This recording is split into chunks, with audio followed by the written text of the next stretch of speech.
في اللحظة دي في طفل بيتولد، أبوه وأمه هيكتبوه في شهادة الميلاد مسلم. في اللحظة دي في قسيس بيغرق طفل لسه مولود في المية عشان يبقى مسيحي. في أم بتلبس بنتها اللي عندها 5 سنين الحجاب. في أب واخد ابنه اللي عنده 4 سنين الجامع عشان يعلمه ازاي يصلي. في اللحظة دي في آلاف الأطفال بيتولدوا، كل واحد فيهم هيورث الدين اللي هيلاقي أبوه وأمه عليه. آلاف الأطفال كل لحظة بيتولدوا وهيلاقوا نفسهم ما بين أكتر من 4000 دين ومئات الآلاف من الطوائف. دلوقتي أكيد كل الأديان دي بتختلف عن بعضها في حاجات معينة، بس في حاجات كل الأديان دي بتشترك فيها. كلها بتقول إن هي الديانة الوحيدة الصح، كلها بتقول إن كل الناس في باقي الأديان التانية غلط، كلها لها طقوس وعادات أصحاب الديانة دي لازم يعملوها، كلها بتوعد اللي هيخش فيها بالجنة، كلها بتهدد اللي مش هيخش فيها بالنار. نظرة واحدة للدايرة دي أي واحد هيفهم إن في حاجة غلط، بس الاعتراف بإن في حاجة غلط مش بالسهولة دي. إزاي الملايين اللي في ديني دول كلهم غلط؟ اللي بحس براحة نفسية وأنا بصلي. مين اللي جاب الكون؟ لما أموت هروح فين؟ نفترض طلع في الآخر إلهي موجود، هعمل إيه ساعتها؟ آلاف الأسئلة اللي كفيلة بإنها تخلي أي إنسان يخاف يفكر. بس الأسئلة دي هي نفسها إجابة السؤال الأهم اللي أنت من جواك بتخاف تسأله لنفسك. هو إيه اللي أنا بعمله ده؟ خليني أحكي لك قصة دينك. من بداية تطور وعي الكائن البشري على الأرض وهو بدأ يعطي اهتمام بالأشياء الغريبة في الطبيعة حواليه، بدأ يقدسها. الأمر كان ليه علاقة بخوفه من المجهول، زائد إن عنده القدرة على التخيل. على عكس بقية الكائنات الحية كان عندها خوف بس ما كانش عندها القدرة على التخيل. وللأشياء اللي قدسها الكائن البشري كانت الصخور. قدسها لأنه كان بيستغرب إزاي الصخور بتكون منفصلة عن بقية الأرض مستوية. كان بيجهل إن الصخور هي نتاج عوامل التواءات القشرة الأرضية ما فيهاش أي شيء عظيم، لكن خوفه وجهله بالسبب خلاه يعبدها. خوفه وجهله بالسبب خلاه يعبدها. بعدها عبد الشهب والنيازك، كان بيعبدها لأنه حاسس إنها شيء عظيم، كان فاكر إنها بتظهر كعقاب على شيء غلط عمله. بعدها قدس الحيوان وعبده.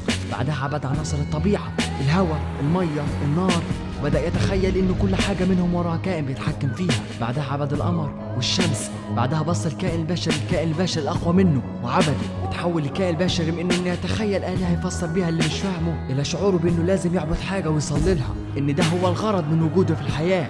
وفضل الكائن البشري ضمن ملايين من القبائل المختلفة على مدار ملايين السنين بعبادة آلهة كتير، لحد ما وصل لإنه يقدس ويعبد الآلهة الموجودة دلوقتي، الآلهة المخفية.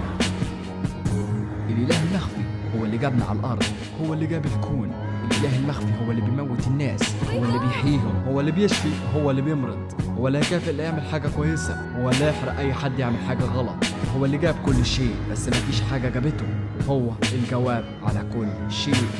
بس بدراسة تاريخ الأحياء هتعرف إن الإنسان موجود على الأرض من ملايين السنين ودينك لسه فاكر ينزل من 1000 سنة. بدراسة تاريخ الأديان هتفهم إن أيا كان دينك اللي أنت عليه دلوقتي ما هو إلا تراكم عشرات الأديان اللي كانت قبله. مفيش أي دين موجود على الأرض، كل الطقوس والقصص اللي فيه كان هو أول من ذكرها. عمرك سألت نفسك إزاي في أديان كانت قبل دينك ذكرت حاجات موجودة بالحرف في دينك؟ زي الفراعنة من آلاف السنين قالوا إن في يوم بعث وحساب وعقاب. بعدها بآلاف السنين جت اليهودية اللي قالوا لك إنها أول ديانة تنزل من السماء وقالت إن في يوم بعث وحساب وعقاب. إزاي الزرادشتية قالت إن في جنة ونار و5 فروض صلاة ووضوء وتشهد.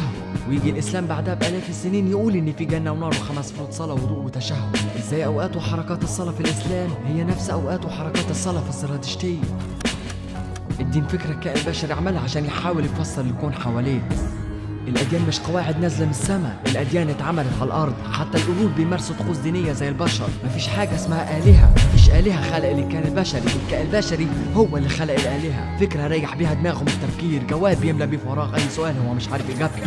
طب أنا هروح فين بعد ما أموت؟ لنفس المكان اللي كنت فيه قبل ما تتولد، مش هتكون موجود. بص لأي كائن حي قدامك وشوف هيروح فين لما يموت. هينتهي زيه زي ملايين الكائنات الحية اللي بتموت كل لحظة. لكن بالرغم من الإجابة موجودة قدام عينيك إلا إنك مش قادر تتقبلها. أنت عايز تحس إنك مميز، شايف نفسك أهم شيء في الكون. قلة علمك بحجم الكون مخليك تعتقد إن الكون موجود عشانك. الكون مش موجود عشانك، الكون كان موجود قبل ما انت تتوجد ب14 مليار سنة، وهيستمر بعد ما انت وكل الكائنات اللي على الأرض تنتهي إلى ما لا نهاية. وجود الكون مش مرتبط بيك، الكون هو السبب في وجودك مش انت السبب في وجود الكون. افهم. طب الكون ده كله جه ازاي؟ معقول جه لوحده؟ محدش يعرف يكون جزال، بس لازم تعرف ان العلم بيقرب كل يوم من الإجابة، وفي يوم هنعرف، والإجابة ساعتها مش هتكون الدين، مش هتكون معجزة، مش هيكون الإله زيوس هو اللي جاب الكون، مش الإله أمون، مش هميرة، مش ياوي، مش يسوع، مش الله، ومش آلاف الآلهة التانية. الإجابة هتكون أعظم من كده بكتير. لو في جملة واحدة ممكن تفسر الكون وأي سؤال أنت مش عارف إجابته، هتكون كالآتي: أي شيء يعارض قوانين الفيزياء والطبيعة هو شيء غير موجود وغير حقيقي، فكل ما هو موجود وحقيقي يمكن تفسيره طبقا لقوانين بالإمكان دراستها، سواء كان هذا الشيء كيفية نشأة الحياة، أو كيف جاءت الخلية الأولى، أو كيف جاء الكون نفسه. أي شيء تجهله هو ببساطة شيء تجهله. طب مين اللي هيحاسب الإنسان اللي بيظلم، اللي بيقتل؟ مين اللي هيحاسب هتلر بعد ما مات؟ مفيش حد. الموت هو عقاب كافي لأي كائن حي. مين هيحاسب الأسد اللي بيقتل غزالة؟ مين هيحاسب العنكبوت اللي بيقتل الحشرات؟ مين هيحاسب الكائنات اللي بتاكل بعض كل يوم؟ اللي بالنسبة للفريسة ظلم، بالنسبة للمفترس طبيعي. زيك لما بتقتل حيوانات وبتاكلها كأنه شيء طبيعي. مشاعر الظلم والعدل والكره والحب كلها عبارة عن هرمونات موجودة جوه خلايا عقلك، مش قوانين الكون ماشي عليها. تخيلك ان في كائن في السماء يحاسب الانسان اللي ظلمك بعد ما مات هو تمني زائف بس عشان تعرف تعيش مرتاح. يعني كده الانسان اللي ما عندوش دين ممكن يعمل اي حاجه براحته، يعني ما عندوش اخلاق. غلط. بص لاكتر الناس اللي ما عندهاش دين في العالم، وقارن ما بينهم وبين اكتر الناس المتدينه. قارن ما بينهم وبين الشيوخ اللي انت بتسمع لهم وبيقولوا لك اعمل ايه وما تعملش ايه. اياك تفتكر ان دينك هو اللي مخليك تعمل صح. اياك تعتقد ان دينك هو مصدر اخلاقك. الاخلاق هي انك تعمل شيء انت حاسس من جواك انه صح بغض النظر عن اللي بيتقالك، اما دينك هو تنفيذ اللي بيتقالك بغض النظر عن احساسك انه صح او غلط. الاثنين عكس بعض تماما. ان يكون عندك اخلاق يعني تعمل خير عشان انت من جواك بتحب الخير، مش عشان في حد بيوعدك بجنة او بيهددك بنار. تخيل قد ايه الاديان ممكن تعمل انسان لما تدفع مليارات عشان اكتر من 1,000,000 واحد يروحوا يلفوا حوالين حجر، او اكتر من 80 مليون واحد يروحوا يحجوا في الديانة الهندوسية. انا مش جاي اقول لك انك مش فاهم الدين صح، او ان الشيوخ مش بيمثلوا الدين، او انك المفروض تسيب الشيوخ المتعصبة وتسمع الشيخ وسيم بيلبس كاجوال وهو بيفسر الجرائم اللي بيأمرك بها دينك بطريقة تانية عشان يحاول يقنعك ان الدين يسر مش عسر.